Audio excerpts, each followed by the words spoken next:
हदाना लिहाज़ा वमा कुन्ना लिनहतदिया लौला अन हदानल्लाह लक़द जाअत रुसुलु रब्बिना बिलहक़ अस्सलातु वस्सलामु अला रसूलिल मुसद्दद अल मुस्तफ़ल अमजद अल महमूदिल अहमद अबिल क़ासिम मुहम्मद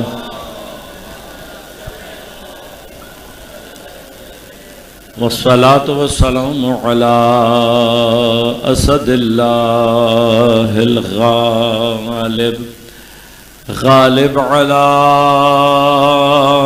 कुल्ले गालिब अली इब्न अबी तालिब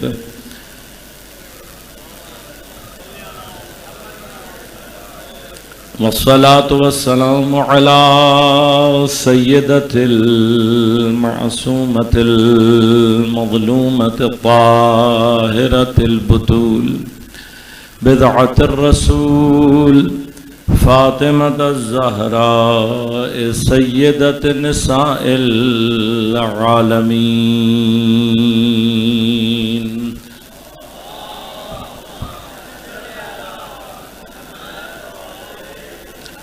वस्सलातु वस्सलामु अलल हसनिल मुज्तबा वल हुसैनिल मज़लूम व अहले बैतिहि तय्यबीन ताहिरीन अल मासूमीन अल मज़लूमीन अल मुंतजबीन अल मुंतखबीन ला सियमा बक़ियत अल्लाह फिल अराज़ीन रूही व अरवाहुल आलमीना लितुराबे मक़दमिहिल फ़िदा व लअनतुल्लाहि अला अअदाइहिम अजमईन अम्मा बाद क़ाल अल्लाहु तआला फ़ी किताबिहिल करीम बिस्मिल्लाहिर रहमानिर रहीम फ़स्अलू अहलज़ ज़िक्र इन कुंतुम ला तअलमून। सलावत।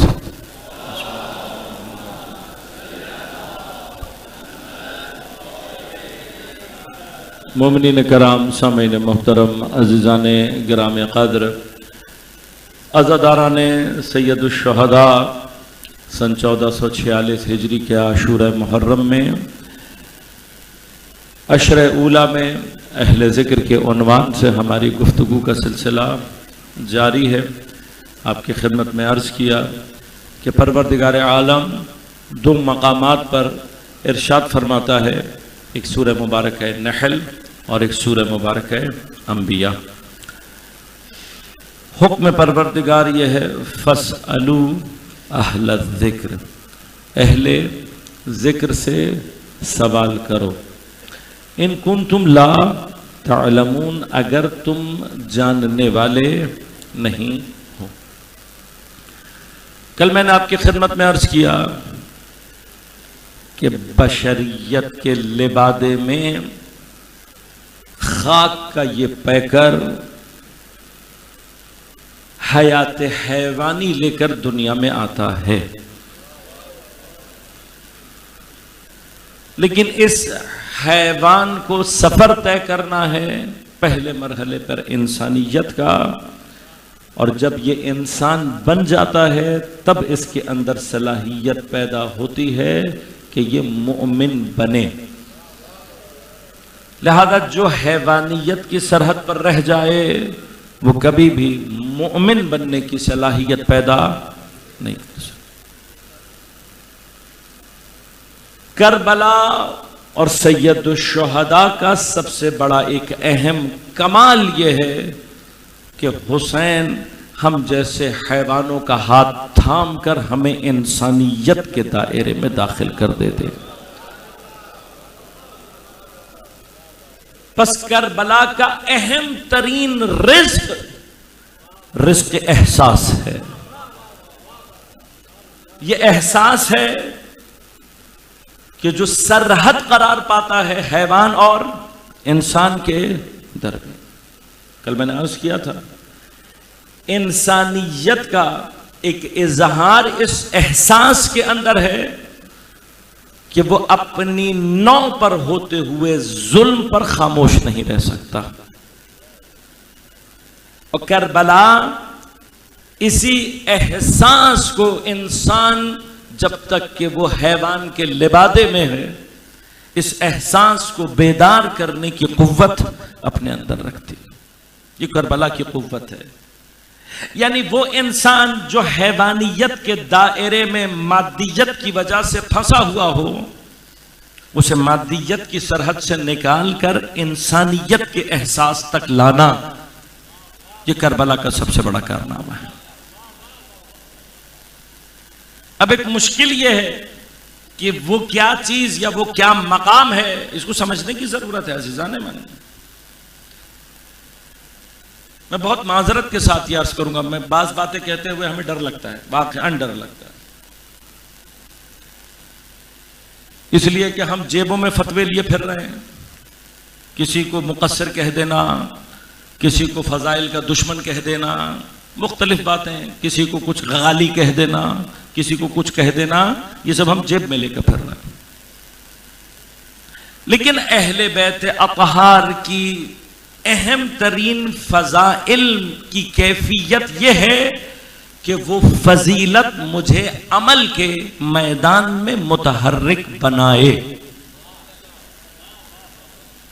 अगर मैं अहले बैत अतहार की फजीलतें तो गिनता हूं, अहले बैत अतहार की फजीलतों को सुनकर खुश होता हूं, लेकिन ये फजीलत मेरे अंदर अमल की कैफियत को ईजाद नहीं कर रही, तो सवाल सिर्फ यह है कि मैंने अहले बैत अतहार से लिया क्या है।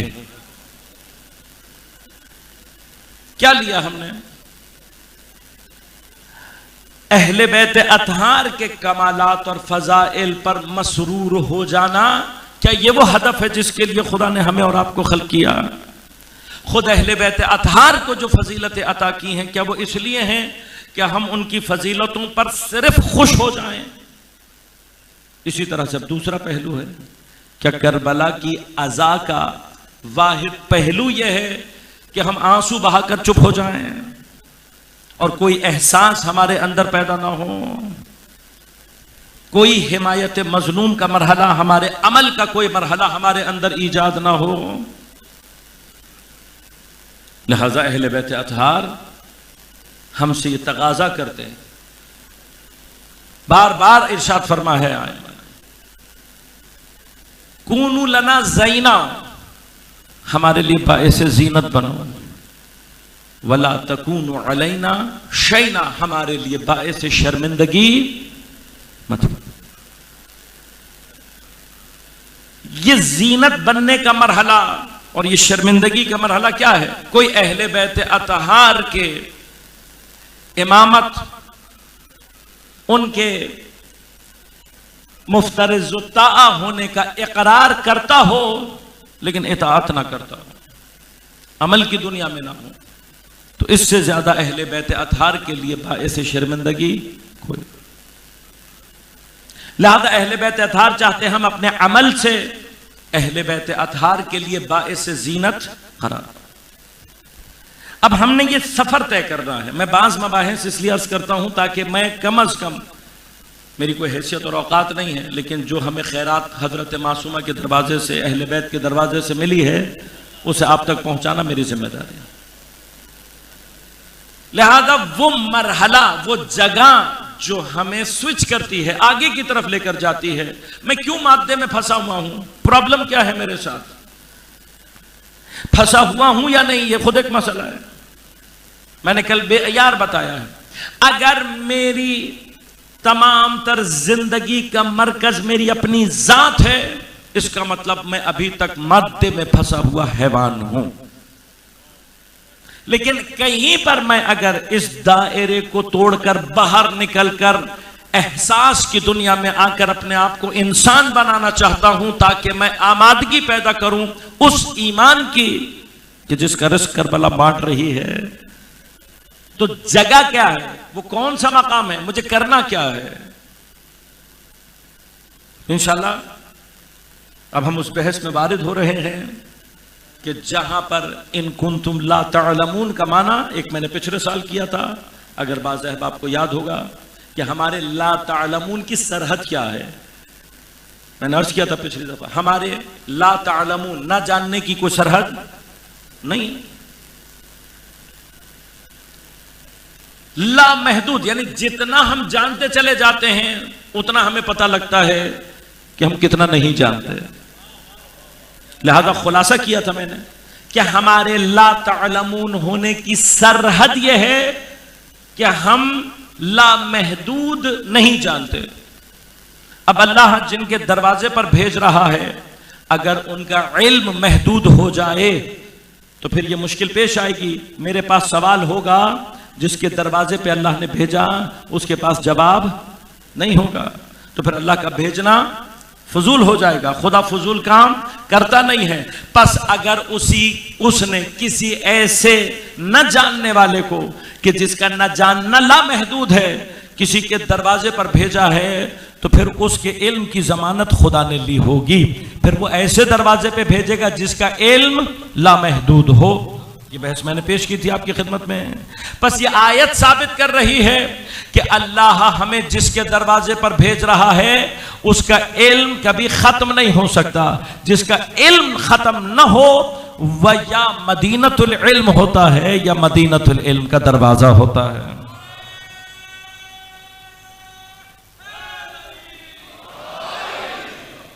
लेकिन अब मैंने जरा से एक फर्क के साथ गुफ्तगू की है। जो अहबाब पिछले साल की गुफ्तगू जहन में रखे हुए हैं वो मुतवज्जो। पिछले साल मैंने इस ला तअलमून का तर्जुमा जहल किया था, लेकिन इस दफा मैंने ला तअलमून का तर्जुमा जहल नहीं, वो एक स्टेप था, एक मरहला था, एक तारीफ इल्म एक तारीफ जहल के उन्वान से पिछली दफा मैंने मतालिब आपकी खिदमत में अर्ज किया था। लेकिन अब मैं अपने बहस के चूंकि इकमाल और इत्माम की तरफ जा रहा हूं, लिहाजा मकाम अर्ज करूंगा। इन कुंतुम ला तअलमून, क्यों नहीं खुदा ने कहा इन कुंतुम जाहिलून? अगर तुम जाहिल हो तो सवाल करो। इन कुंतुम तजहलून, अगर तुम जहालत रखते हो तो सवाल करो। क्यों नहीं कहा अल्लाह ने? कहा इन कुंतुम ला तअलमून। बस याद रखिएगा, आयतुल्लाह जवादी आमली हफ़ज़हुल्लाह फरमाते हैं, एक निचली सतह पर, आम सतह पर जब हम बात करते हैं तो इल्म के मुकाबले पर जहल को लेकर आते हैं। यानी इल्म जानना, न जानना जहल। कई इजमाली सतह तक बात सही है, लेकिन अगर सही माना में कुरान और रिवायात का मुताला किया जाए तो कुरान और अहले बैत ने जहल को जिद करार दिया है अक्ल की, इल्म की नहीं।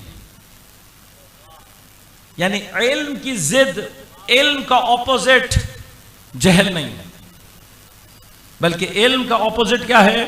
अदम इल्म, ला इल्म, इल्म ना होना। लिहाजा कुरान वाज़ेह तौर पर इरशाद फरमाता है, हल यस्तविल लज़ीना यअलमूना वल्लज़ीना ला यअलमून, क्या ये लोग बराबर हैं? कौन से? जो जानने वाले हैं और वो लोग जो नहीं जानते हैं बराबर? कभी भी बराबर नहीं हो सकते। खुद इस आयत में अल्लाह ताला ने सिर्फ यह बताया है ये बराबर नहीं है। अब मेरे बच्चे जो थोड़ा सा रियाजी ज्यादा जानते हैं मुझसे, जब आप इक्वेशन को खत्म कर देते हैं, नॉट इक्वल करते हैं, तो इस नॉट इक्वल में कहीं यह बात तय नहीं होती कि इन दोनों के दरमियान में फासला कितना है। भाई ये बराबर नहीं है। अब बराबर ना होना, इसको तय नहीं किया जा रहा। अल्लाह ताला ने तय नहीं किया कि कितना फासला है, सिर्फ इतना बताया कि जानने वाले और न जानने वाले कभी भी बराबर। अब मैं पूरे आलम इस्लाम से कॉमन अपने बच्चों से भी एक सवाल करना चाहता हूं, जिसको अल्लाह जानने वाला कह दे,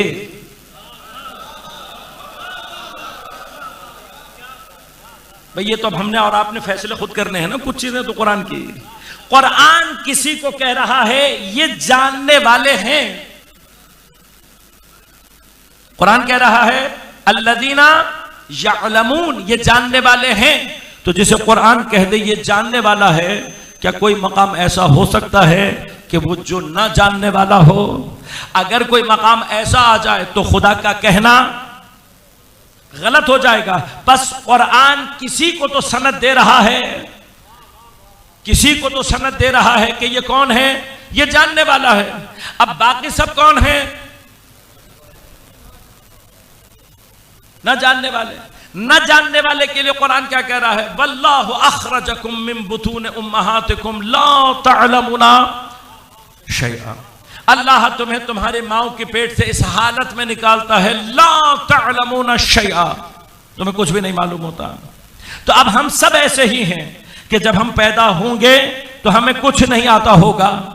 लेकिन अगर कोई ऐसा हो कि जिसके लिए अल्लाह कह रहा है अल्लज़ीना यअलमून, ये जानने वाला है, तो फिर जब दुनिया में आएगा तब से जब तक दुनिया में रहेगा तब तक यअलमून होना चाहिए।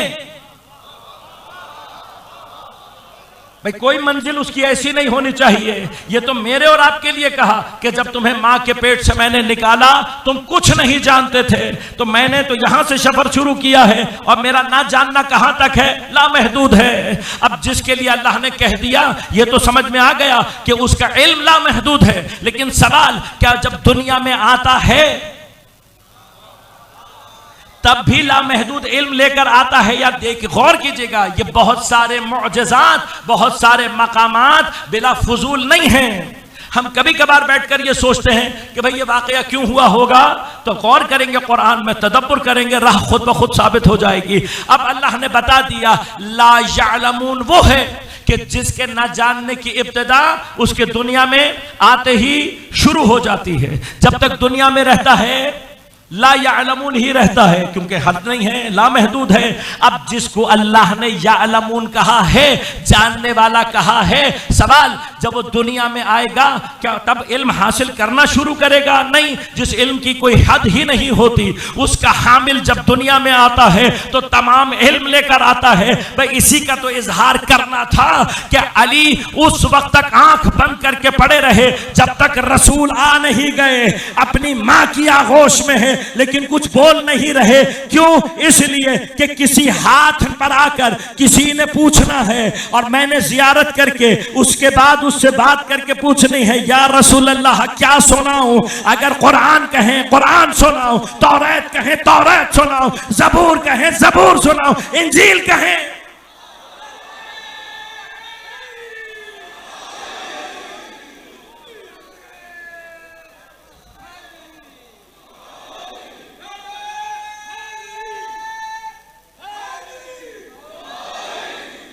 तो कोई तो मकाम ऐसा हो, पता तो लगे कि ला यअलमून और यअलमून में फर्क क्या है, फासला कितना है। बस इल्म वाला जब दुनिया में आता है, अब जब हमने कहा लाज़िमात है इंजील तौरात ज़बूर के बारे में तो हम कुछ ना कुछ सोच लेंगे, लेकिन सवाल फौरन जहन में आता है अभी तो कुरान नाजिल होना शुरू ही नहीं हुआ। अब ऐसी बातें लाज़िमत ये सवालात हैं, ये आने चाहिए। हक है आपका कि आपके जहन में आए कि भाई अभी तो कुरान नाजिल होना शुरू ही नहीं हुआ और मेरा मौला कह रहा है कि अगर आप कुरान कहें तो भैया कुरान का नुज़ूल ज़ाहिरी ये मेरे और आपके लिए है, ये मेरे और आपके लिए है, ये मेरा और आपका मसला है जिसे अल्लाह ने लामहदूद इल्म देकर भेजा है। लिहाजा मैं अपनी गुफ्तगू में यह मकाम बयान कर चुका हूं, अभी तफसील में नहीं जाऊंगा कि याद रखिएगा खुद जनाब जिब्राइल हकीकत नूर मोहम्मदिया के मोहताज हैं उस मरहले में कि जब कुरान का इल्म कलामुल्लाह ज़ात इलाही से तनज़्ज़ुल पैदा करके लौह पर आता है। क्यों? इसलिए कि लौह से आगे अर्श के आगे के मराहिल में जनाब जिब्राइल की दस्तरस नहीं है, नहीं जा सकते। तो सवाल बाकी रहेगा ना कि जब जिब्राइल उस मरहले में जा नहीं सकते तो उस मरहले से अल्लाह का इल्म इस मरहले तक कौन लेकर आता होगा? भाई कोई तो होगा, कोई तो होगा। अब वो कौन है हमें नहीं पता, लेकिन मरहला सिर्फ इतना है, मरहला सिर्फ इतना है कि इल्म तनज़्ज़ुल करे और किसी लौह पर आए।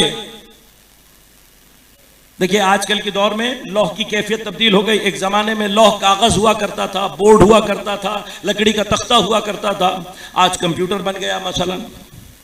अब जो कुछ भी आपके जहन में है यह आपकी जात का हिस्सा है, आपकी जात में है, आप जानते हैं, लेकिन आपकी ये जब आप चाहेंगे कि मैं इसे तनज़्ज़ुल दूं ताकि किसी को समझा सकूं, आप चाहेंगे मैं क्या करूं, इसे जो मेरे जहन में मैं आप तक पहुंचाऊं, तो अब मुझे टूल चाहिए जिसके जरिए से मैं अपने जहन में मौजूद इल्म को आप तक मुंतकिल करूं।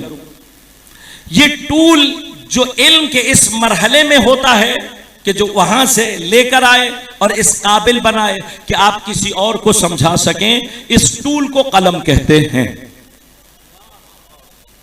ऐसा ही है ना भाई, आपके जहन में तस्वीर है, आप मुझे तस्वीर समझा सकते हैं? नहीं। आप जैसे किसी को समझाने की कोशिश करेंगे वो कहेंगे भाई बना कर दिखाओ। ऐसा ही है ना, जब आप बना देंगे तो आपका बनाया हुआ बुनियादी तौर पे क्या वो चीज जो आपके जहन में थी तनज़्ज़ुल पैदा करके कागज पर आ गई। किससे आई? जिस जरिए से आप लेकर आए उसे क्या कहते हैं? कलम। अब अगर आपने टूल इस्तेमाल करना है आवाज के लिए, तो ये जबान जो हमारे और आपके दहन में है, चूंकि मैं अब किसी लौह पर नहीं ला रहा, इस आवाज का लौह हमारे कान का पर्दा होता है। ऐसा है या नहीं है? कान का पर्दा है ना जो रीड करता है, वरना आवाज ना हमारी आंख डिटेक्ट कर सकती है, ना हमारी नाक डिटेक्ट कर सकती है, ना हमारे हाथ कोई चीज डिटेक्ट नहीं कर सकता। ये जाती है। अब डॉक्टरों से बार बार माजरत के साथ डॉक्टरों की सरहद में दाखिल हो जाता हूं मैं। डॉक्टर ज्यादा बेहतर जानते हैं, कान का पर्दा है, पर्दे के पीछे हड्डियां हैं, जब लर्जिश पैदा होती है वो हड्डियां हिलती हैं, पूरा डिकोडिंग होकर मामला जाता है आप तक। तो जो पर्दा इस तारुश को, इस इर्तिआश को ईजाद करता है, गोया वो आपकी आवाज को सूरत दे रहा होता है। लिहाजा उस मरहले में हमारी जबान भी क्या बन जाएगी? कलम। बस कलम बुनियादी तौर पर क्या करता है? इल्म के मरहले को तनज़्ज़ुल देकर लौह तक लेकर आता है, कागज तक लेकर आता है। अब यही कैफियत है जब खुदा चाहता है कि मेरा कलाम मखलूक के काबिल हो जाए, तनज़्ज़ुल पैदा करे, इस काबिल हो कि मखलूक तक पहुंचे, तो उसे इस मरहले के लिए अपने कमाल की वजह से नहीं, हमारी मजबूरी की वजह से, वो अपने और मखलूक के दरमियान जिसको वास्ता बनाता है, जिसके अंदर ये सलाहियत है कि इल्म खुदा को उसकी तमाम तर कैफियत के साथ लेकर मखलूक के मुताबिक ढालता है। अब कोई तो होना चाहिए, खुदा और इस लौह के दरमियान कोई होना चाहिए। अब जो भी होगा, जब ये काम अंजाम दे रहा होगा, क्या कहलाएगा? अल कलम। इसी कलम की खुदा ने कसम खाई, नून वल कलम। हम क्या समझ रहे थे कि कलम से मुराद शायद हमारा और आपका पेन है? नहीं, हमारे और आपके पेन की खुदा ने कसम नहीं खाई है। ये कौन है कलम? ये वो कलम है कि जिसके लिए खुदा क्या कह रहा है? नून वल कलम। ये कौन सा कलम है? जो इल्म इलाही को तनज़्ज़ुल देता है, मखलूक़ात के काबिल बनाता है। तो उसके तनज़्ज़ुल के पहले मरहले पर इल्म इलाही, कलाम इलाही लौह पर आता है, जहां से जिब्राइल उसको वसूल करने की सलाहियत रखते हैं। ये तनज़्ज़ुल का पहला मरहला है। ये कौन है? कलम। अब ये कलम कौन है? ये है या नहीं? पैगंबर से इरशाद फरमाया, अव्वलु मा खलक़ल्लाहु अल कलम। अल्लाह ने जो चीज सबसे पहले खल्क की वो क्या है? अल कलम। अब जब मैंने ये रिवायत पढ़ी तो फौरन आपके जहन में एक और रिवायत आई, ये सवाल आने चाहिए। इन्हीं सवालों की बरकत से तो मामला आगे चल रहा है। फौरन आपके जहन में, और ये इसी फर्श अज़ा की बरकत है, अगर आपके जहन में सवाल आ रहा है तो इसका मतलब यह है कि आपने इस फर्श अज़ा से कुछ ना कुछ दर्स हासिल किया हुआ। जब मैंने कहा अव्वल मा खलक़ल्लाहु अल क़लम, फौरन मेरे हर बच्चे के जहन में सवाल आया होगा कि हमने तो ये रिवायत सुनी है अव्वल मा खलक़ल्लाहु नूरी, अल्लाह ने सबसे पहले मेरे नूर को खल्क़ किया, व अना व अलीयुम मिन नूरिन वाहिद, और मैं और अली उसी एक नूर। फौरन सवाल आ गया। अब सवाल आते ही जो चीज टकरा रही है वो क्या है भाई, या ये नूर सबसे पहले खल्क़ हुआ है या कलम हुआ है। दो अव्वल एक साथ नहीं हो सकते। ये दो अव्वल उस वक्त तक एक साथ नहीं हो सकते जब तक इनकी तमाम डायमेंशंस एक हों। अगर कोई एक डायमेंशन भी तब्दील हो जाए तो फिर अव्वल दो हो सकते हैं या नहीं हो सकते। मसलन मैं पहला बेटा भी हो सकता हूं और पहला भाई भी हो सकता हूं। क्यों? बेटा हूं अपने वालिदैन की निस्बत, भाई हूं अपने बहन भाइयों की निस्बत।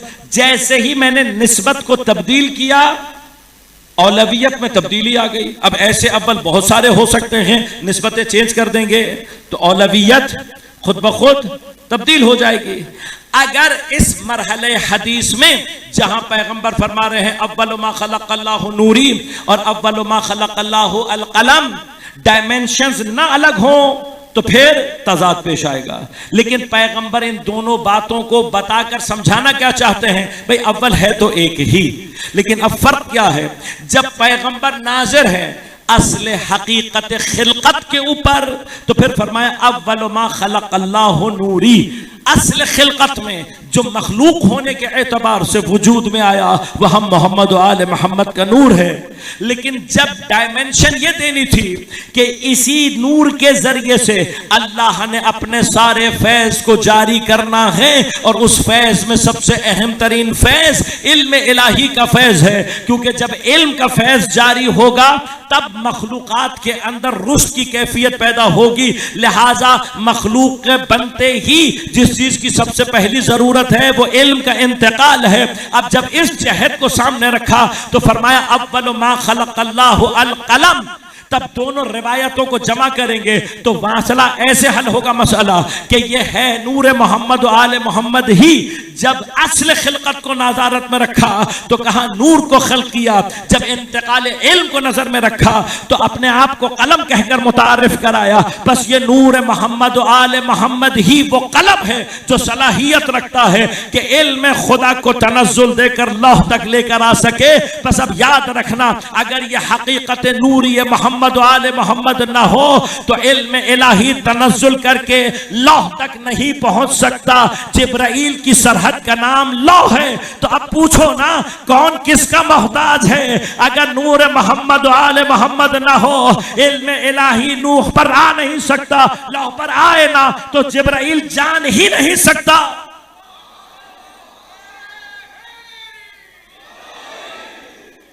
बस ये नूर हो,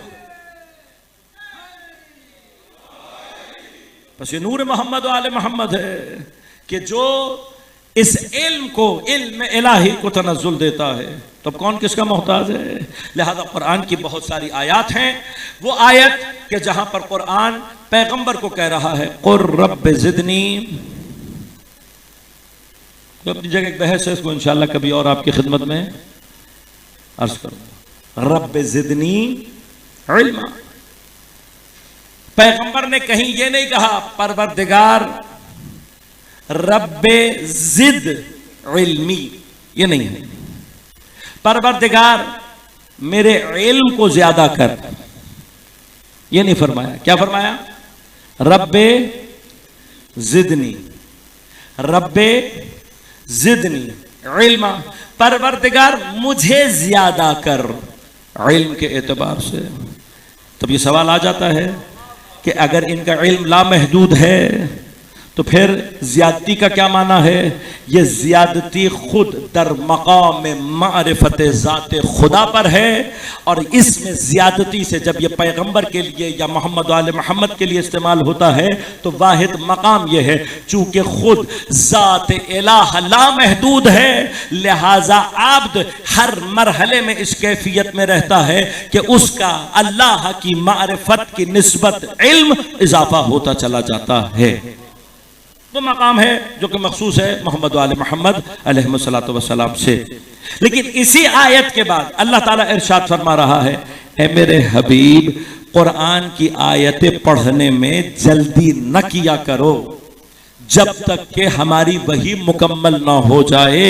आयत ये बता रही है कि वही मोहताज है, रसूल मोहताज।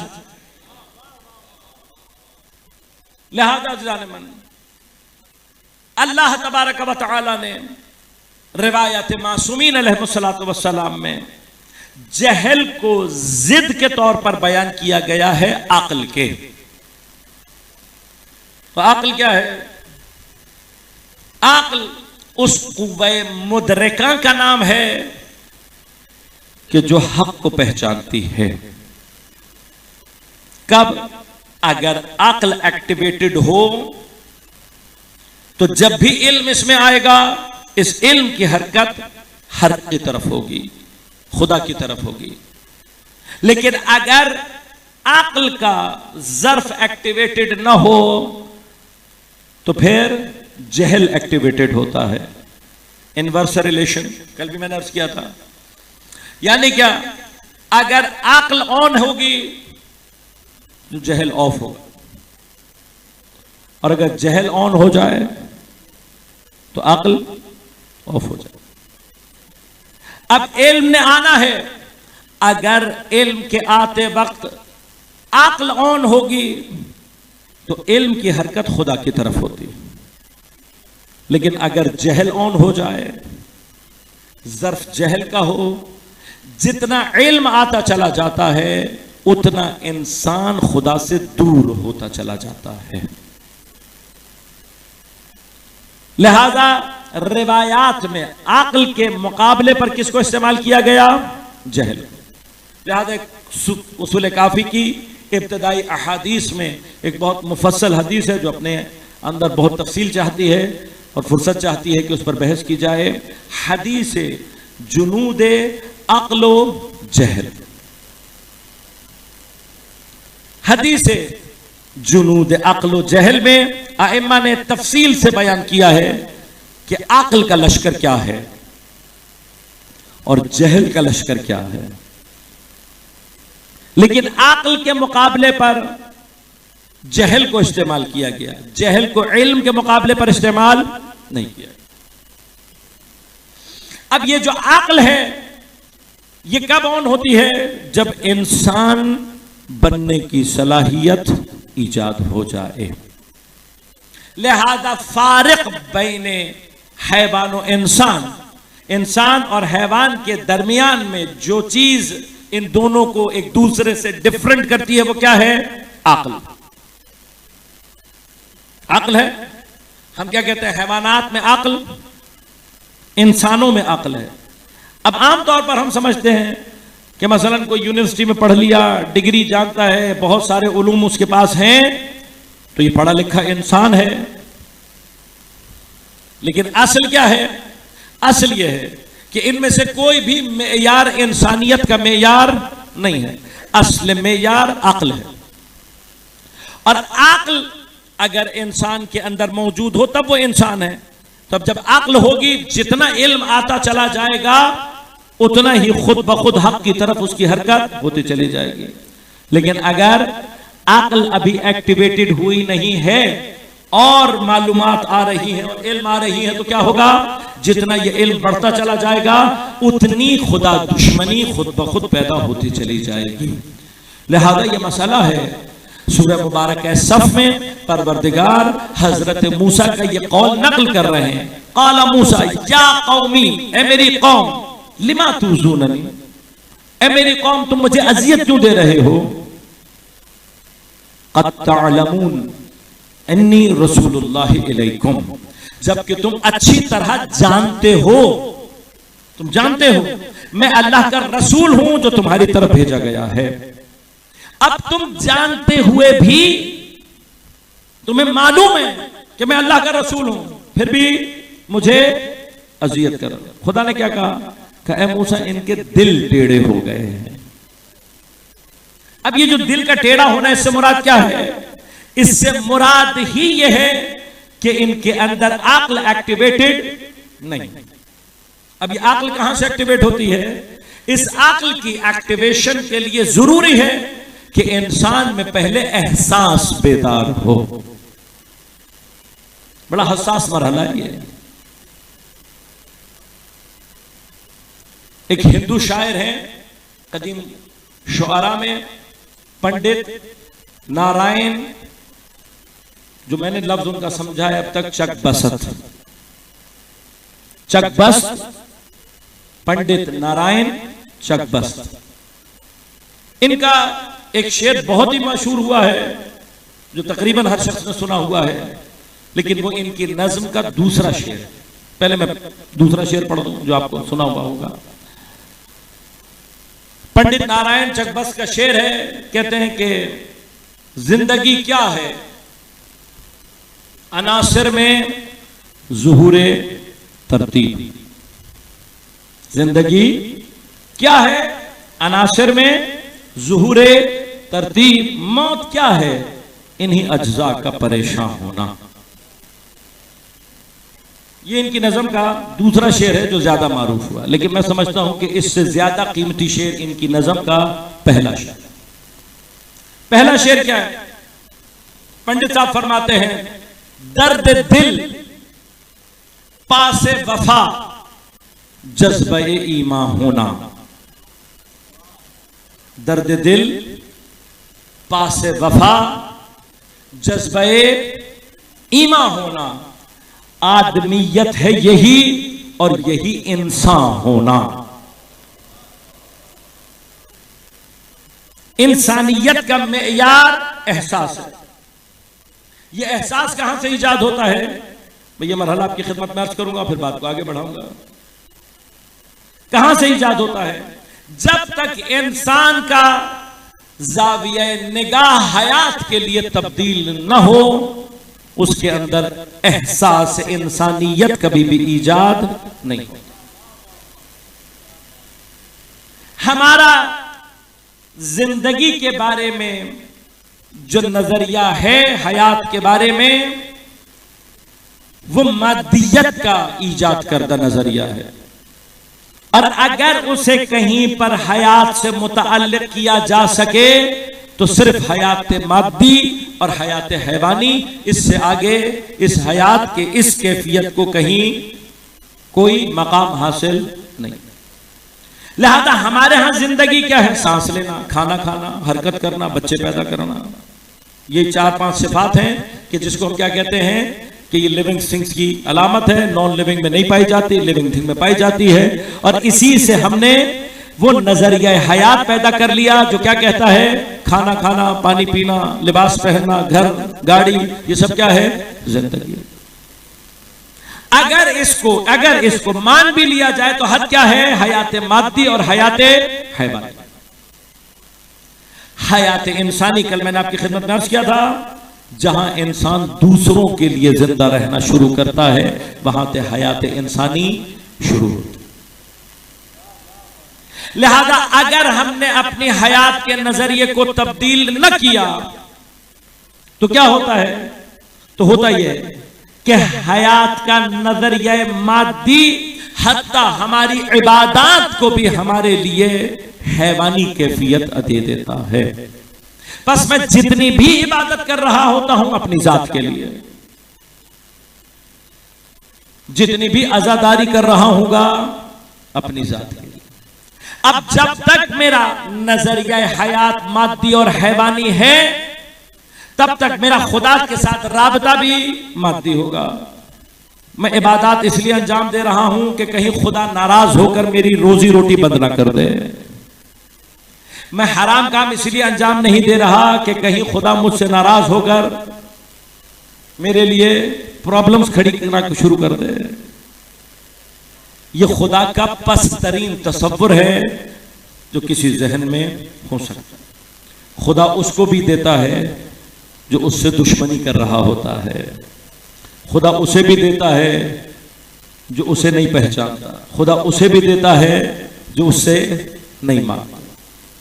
लिहाजा दुआए रजबिया के वाक़िअन खूबसूरत तरीन अल्फाज हैं, या मन अर्जू लिकुल्ल खैर व आमनु सखतहु इंद कुल्ल शर, या मन युतिल कसीर बिल कलील, या मन युति मन सअला, या मन युति मन लम यसअलहु व मन लम यअरिफहु तहन्नुनन मिनहु व रहमा।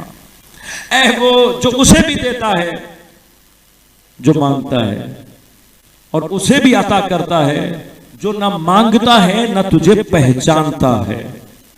तहन्नुनु मिन्हु व रहमा, अपनी हन्नानियत और अपनी रहमत की वजह से। लेकिन हमारा मादी तसव्वुर हमारा खुदा के साथ राबिता मादी बना देता। यही कैफियत हमारी अहले बैत अताहार के साथ हो जाती है। सारे का सारा मामला हमारा अहले बैत अताहार से क्या है? मादी। ये मैं अपने जैसे गुनाहगारों की बात कर रहा हूं, यकीनन आप सब मुझसे ज्यादा बेहतर और अफजल, मैं अपने जैसों की बात कर रहा हूं। लिहाजा मेरा अहले बैत अताहार से राबिता कुल क्या है? मौला बच्चे दे दो, जॉब दिला दो, रिस्क बढ़ा दो, शिफा दे दो, घर, गाड़ी, मोबाइल, लिबास, महबूब, ये सब क्या है? हमारे अहले बैत के साथ रात।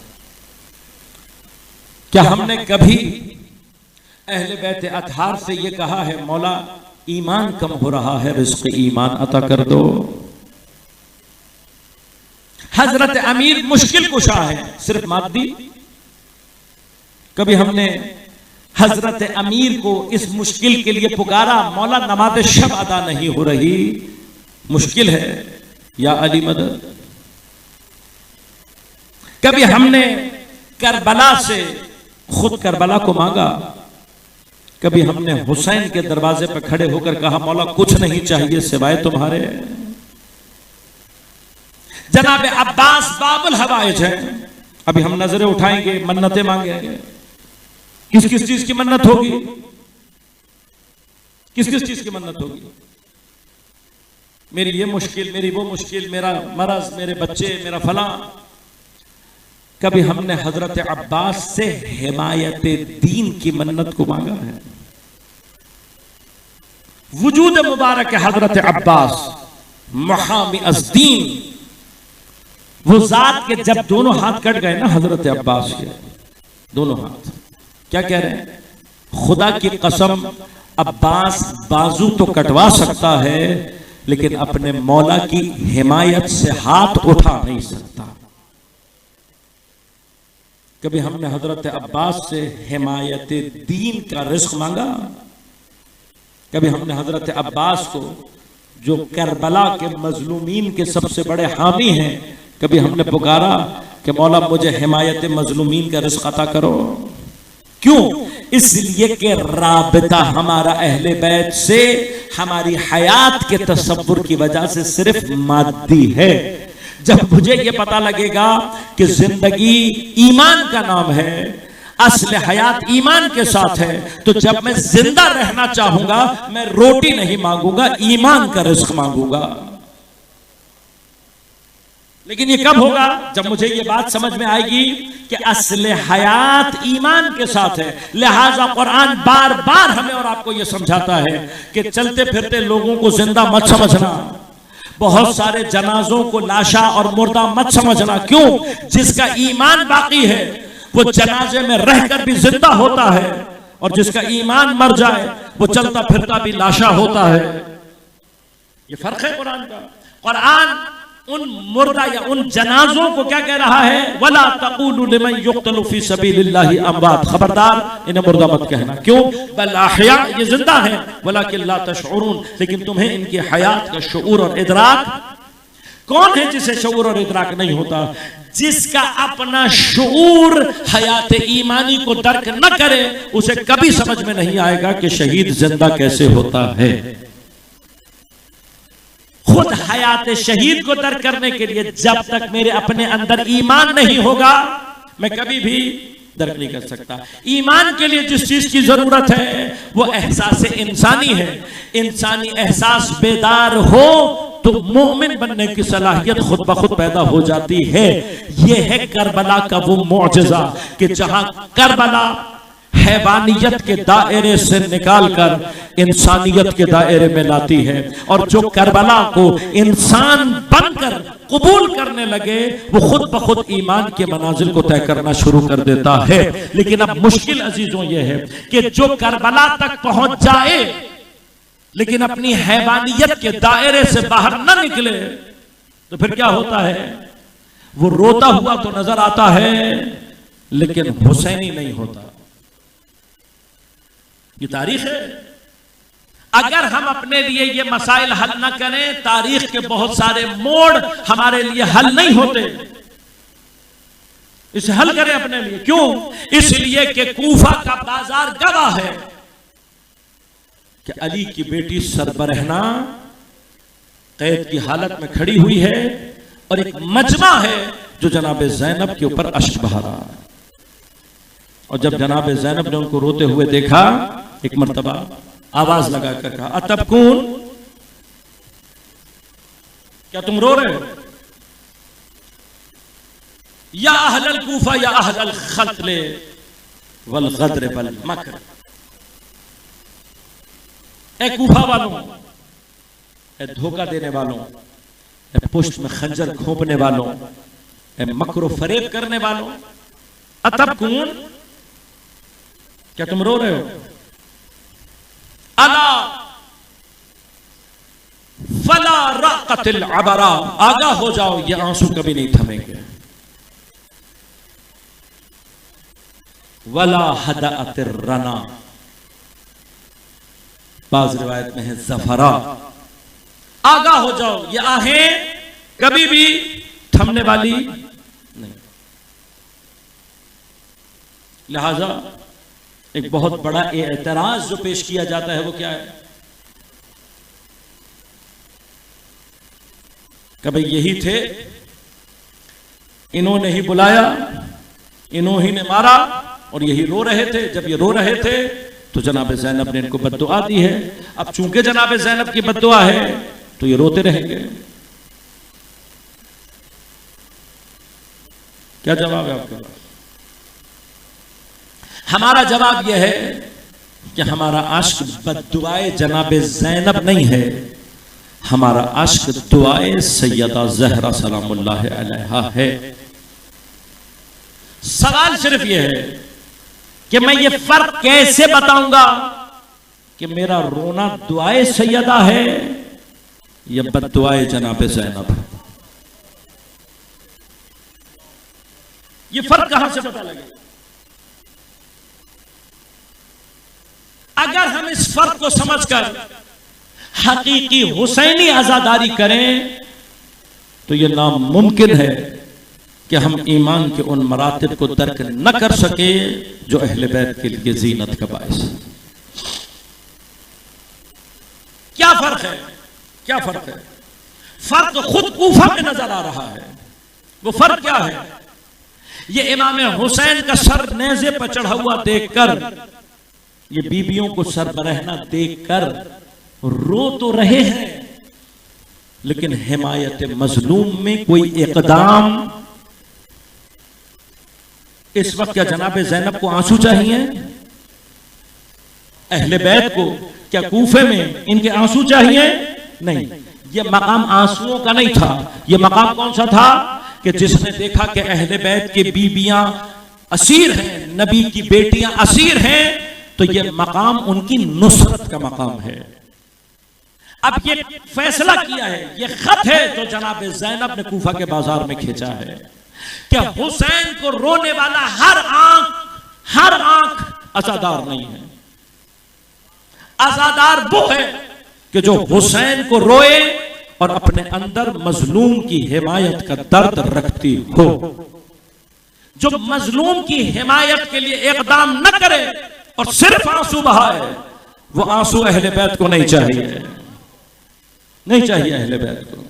लिहाजा जब तक हम अपनी आजादारी में हिमायत मजलूमीन को शामिल नहीं करेंगे, तब तक हम अहले बैत को ये पैगाम नहीं दे सकते, हम जनाबे ज़ैनब को ये नहीं समझा सकते कि बीबी हमारे रोने में और कूफा के रोने वाले में फर्क है।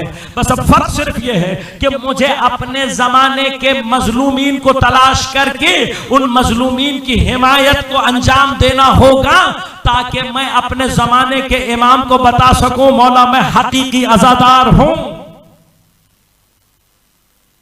ये मैंने और आपने करना है। लिहाजा इस बात को समझें इस बात को।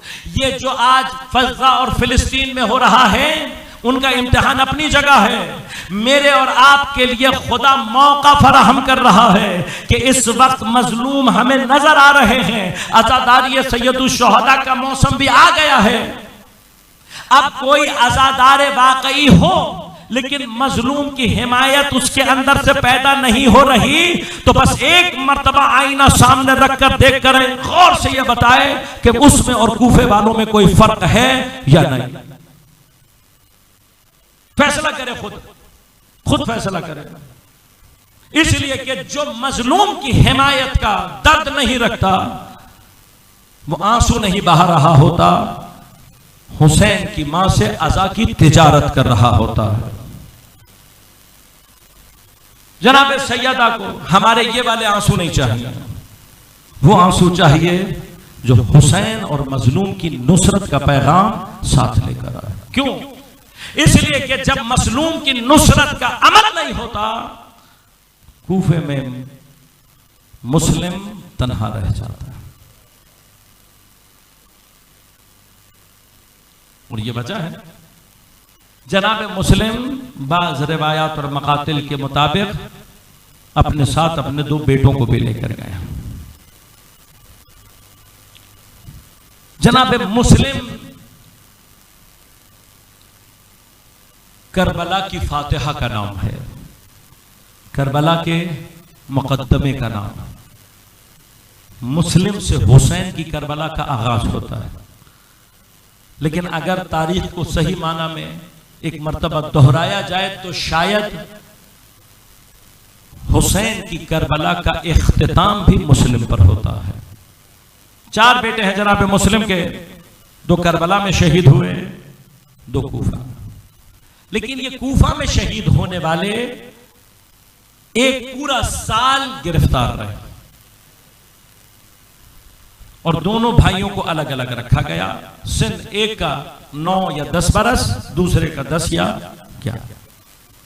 9 या 10 या 10 या 11 साल के बच्चे हैं। सख्ती है, दोनों को 1 साल हो गया एक दूसरे को देखे हुए। 1 साल के बाद जो बड़ा भाई था उसने हिम्मत करके जो जिंदान बांध था उससे कहा, 1 पूरा साल हो गया, क्या तूने हमसे कोई बुराई देखी? उसने कहा, नहीं, मैं तो हैरत करता हूं, तुम तो अभी बालिग नहीं हुए हो, नमाजें नहीं छोड़ते और इतने छोटे हो, तुम्हारे अंदर से कोई ऐसी बात दिखाई नहीं देती, लेकिन मैं मजबूर हूं। क्या मैं कुछ नहीं चाहता, एक मर्तबा मुझे मेरे भाई से मिलवा दे। दिल में रहम आया, ले जाकर दोनों भाइयों को मिलवा दिया। दोनों भाई गले मिलकर इतना रोए कि उसका कल्ब पसीज गया। एक मर्तबा पूछा, क्या मैं साल भर से सोच रहा हूं, इतने खूबसूरत हो तुम, इतने खूबसूरत हो तुम, हो कौन? और बच्चों ने डरते डरते कहा, हम मुस्लिम इब्ने अकील के बच्चे। ये सुनना था कि मर्तबा कहां गया? कहता, जनाब मुस्लिम, तुम पैगंबर की औलाद हो। एक मर्तबा पैरों में गिर गया। कहा, शहजादों मुझे माफ कर देना, मुझे नहीं मालूम था, अनजाने में गलती हो गई है, मैं क्या कर सकता हूं? कहा, किसी तरह से हमें नाना के मदीना पहुंचा दे। कहा, शहजादों ये मेरे बस में नहीं है, ये नहीं कर सकता, ये मेरी ताकत से बाहर है। क्या कर सकता है? कब इतना कर सकता हूं कि आपको आजाद कर दूं, फिर मैं जानूं मेरी जिंदगी, लेकिन मेरे पास इतनी वसअत नहीं है, आजाद कर सकता हूं।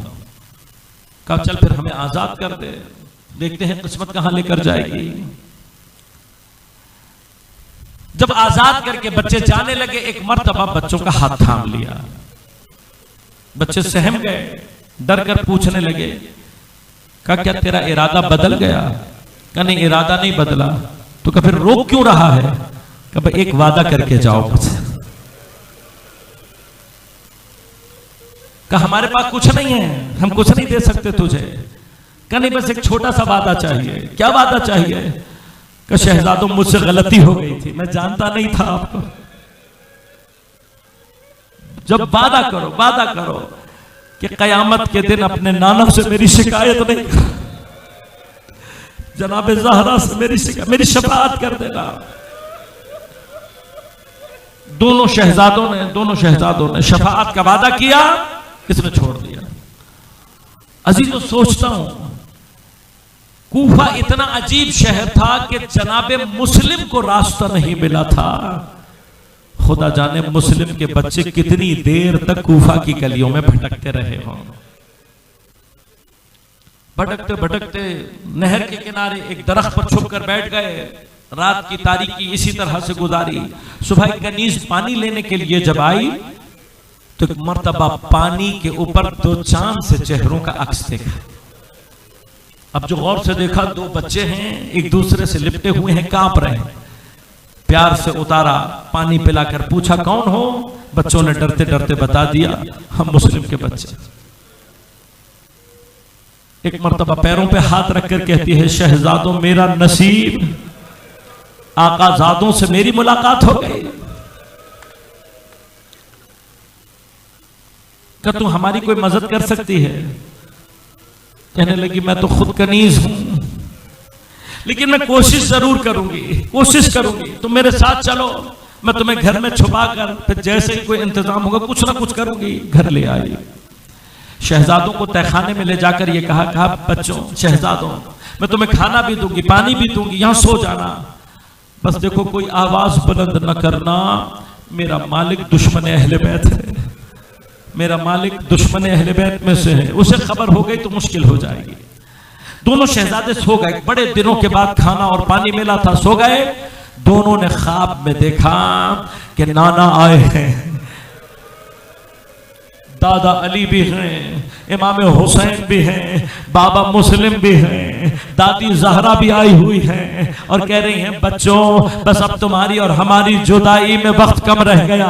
बस दोनों शहजादे उठे, एक दूसरे को अपना ख्वाब बयान करके दोनों शहजादे गल के मिलकर इतना रोए हैं कि बस किसी मरहले पर शहजादों की आवाज बुलंद हुई, मलऊन के कानों में आई। एक मर्तबा दौड़ता हुआ गया, अब जो शहजादों को देखा,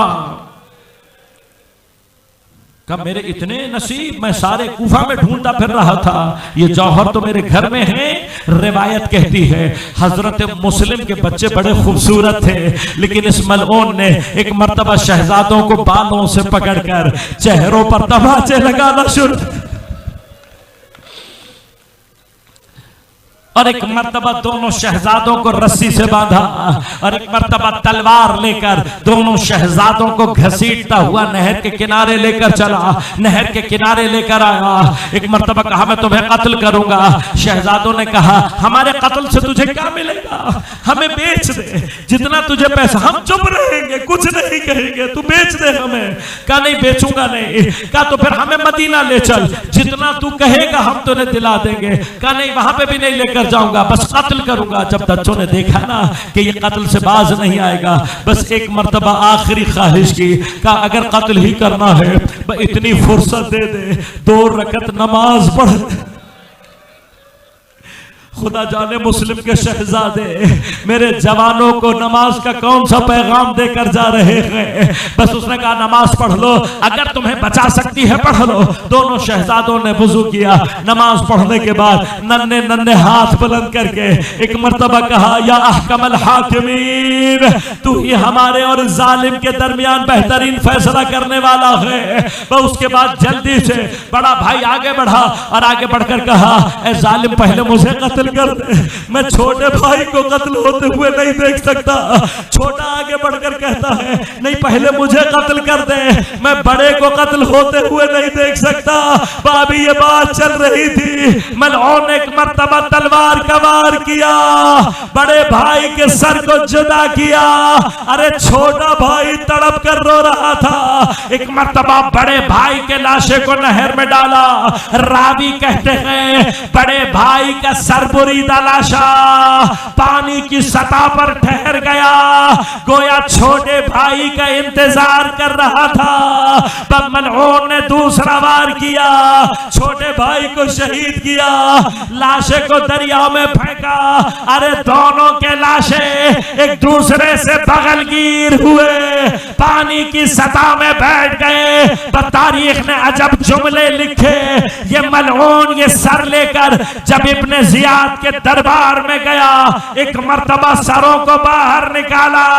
अरे इब्ने जियाद जैसे मलऊन की नजर जब मुस्लिम के शहजादों के ऊपर पड़ी, 3 मर्तबा अपनी जगह से खड़ा हुआ, 3 मर्तबा बैठा, फिर कहता है, अरे तू कैसा शकी है, इतने प्यारे बच्चे तुझे